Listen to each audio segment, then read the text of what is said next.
Bom, gente, então assim, o que eu vou comentar com vocês agora ainda faz parte da unidade 1. Seria como se fosse um fechamento de coisas que eu acho bastante importante e que na apostila de vocês elas se apresentam numa ordem um pouco dividida, um pouco diferente de como eu trabalharia se fosse uma MP, tá? Mas o que importa é que vocês tenham esse conteúdo. Então agora eu vou virar a tela para o meu computador e a gente vai seguir a apresentação em slides.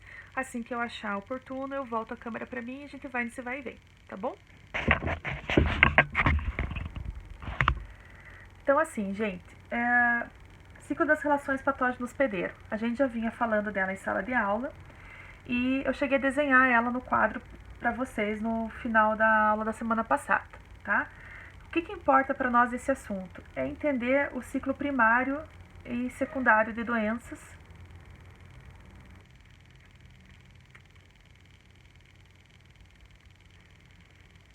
Opa. Ó, a gente vai identificando os problemas enquanto eles vão acontecendo.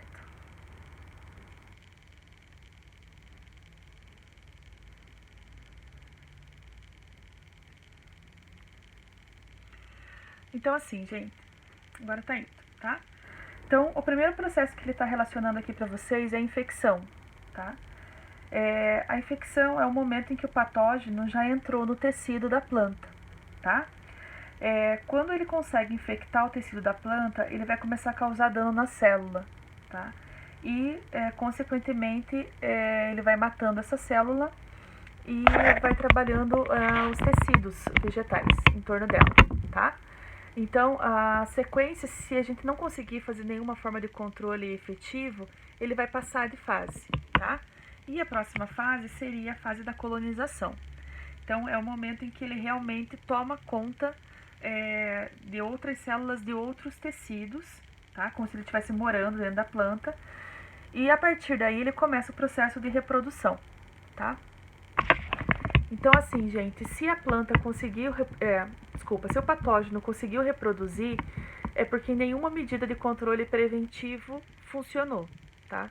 É lógico que essas medidas a gente vai falar lá no futuro, quando a gente estiver falando de métodos de controle, tá?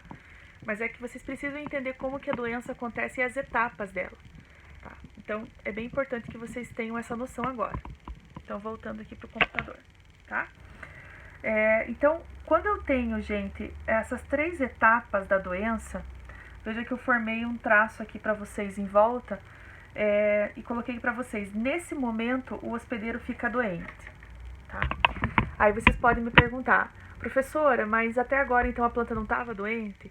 Ela estava, gente, só que até esse momento eu não consigo visualizar o sintoma, tá? Então eu não consigo ver murcha, não consigo ver mancha, não consigo ver estrias, eu não consigo ver nada, tá?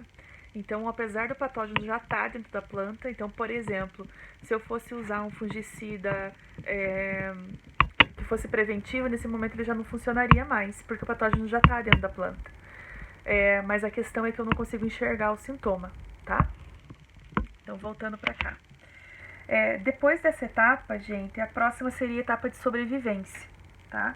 Então, a sobrevivência, ela pode acontecer, normalmente ela acontece fora do hospedeiro.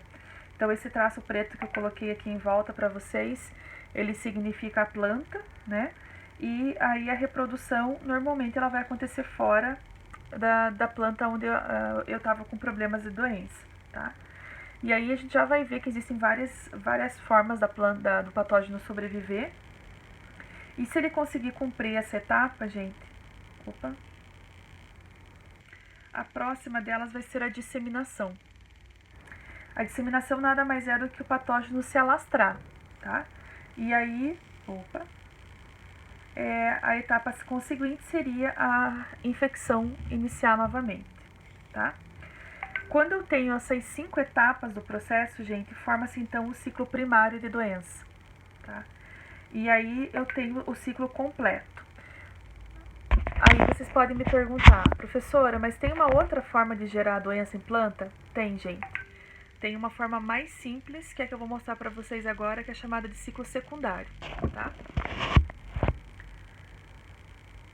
Então, o ciclo secundário nada mais é do que pular a etapa de sobrevivência, tá? Então, é quando o patógeno consegue fazer vários ciclos de doença sobre a planta durante o mesmo ano de cultivo.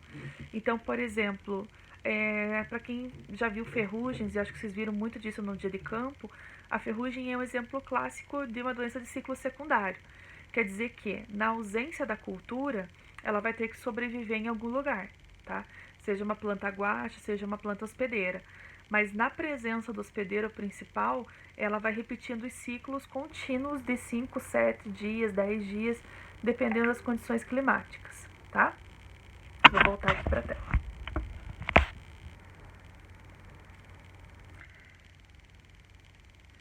Então aqui eu coloquei para vocês, gente, algumas características que caracterizam o ciclo primário da doença. Então, normalmente ela começa com um pequeno número de plantas infectadas, o que no campo a gente vai entender como incidência. Esse pequeno número de plantas vão aparecer com um pequeno número de lesões, e isso caracteriza então um baixo índice de infecção. Por isso que a gente fala de incidência e não de severidade. E o ciclo secundário já apresenta o contrário. É um grande número de plantas infectadas, um grande número de lesões por planta e um alto índice de infecção. Então isso, gente, caracteriza o que a gente chama de severidade. Então, quando a gente começa a avaliar a doença no campo, são dois parâmetros que a gente olha, a incidência e a severidade. Então, a incidência vai me dizer quantas plantas estão doentes, e a severidade vai me dizer quanto de doença cada planta tem. Deu para entender essa primeira etapa? Então, eu vou cortar esse primeiro vídeo, tá bom?